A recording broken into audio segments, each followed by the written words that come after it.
All right, let's set this up. Let's say again this was like a 4 by 6. Well, if that's 4 by 6, how big is this? How big is this? Well, I know that this height right here is 4. So this part right there, this part right here is 4. And then I just got two little, this part and this part to add. And I don't know how big that is. That's what I'm trying to find out. That's going to be my final answer. So I'm going to call this, I can call it X, I could call it W. I'm going to call it W because it's the width. I'm going to call it width here, width there, and width there. So this check mark that I just put on it, it's really W. And this is W. So one more time, how big is this whole thing? Oh, guess what? This is just 4 plus 2 W's. Oh, I got it. All right, so let me change colors. How long is this thing? Well, I know that from here to here, that is 6. So this part right here, that is 6. And then I still have this like extra part, which by now we know that it's W. We don't know what it is. Could be X. Although that's like 6 plus 2W. Oh yeah, because I'm looking for the longer, rectangle. Therefore, it's got to be bigger than 4 by 6. Yeah, it's 4 plus the 2 widths and 6 by the 2 widths. And here's the setup. So now let's go back, and it's going to be a little bit messy. I'm going to go on the right side. So if this is 6 by 4, if this is 4 by 6, I know that this is 24. I know that if well, let's say we go to the same one, right? So the same area for the frame.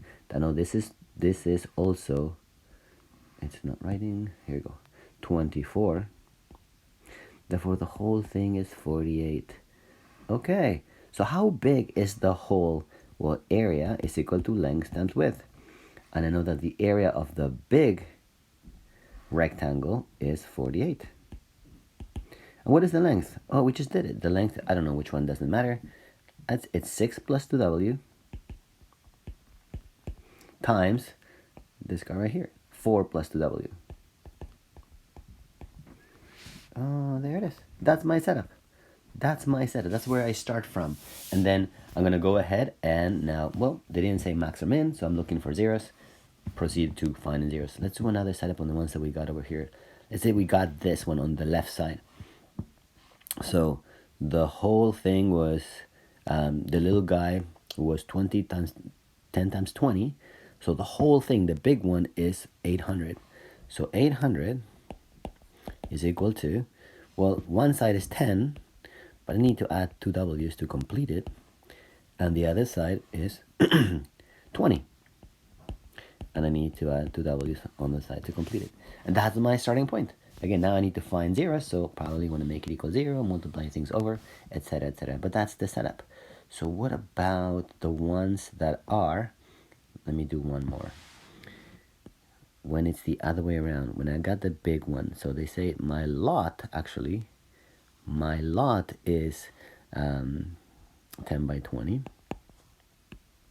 So that's 200. I have that, but I need to figure out what is the dimension of this guy. So I don't have the W's.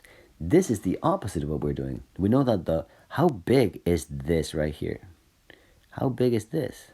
Well, it's less than 10. Is it less than 10? Yeah, because the whole long side is 10. So I need to take away this, and I need to take away this.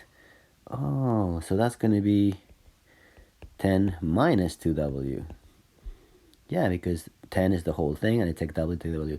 What about the other side, the long side? Well, the longer side is 20, but it's not really 20 because it doesn't go all the way to the end. I need to take away this, and I need to take away this. Oh, I need to take away 2 W's. Perfect. But is that equal to 200? No, 200 was the big rectangle. How big is the small rectangle? Well, let's pretend for a second that, just for simplicity, that we said the frames need to be the same as the area on the inside. So that's 100, and that's 100. I'm like, okay, so the little rectangle is equal to 100. And the length and the width are 10 minus 2w and 20 minus 2w, and now we are in business.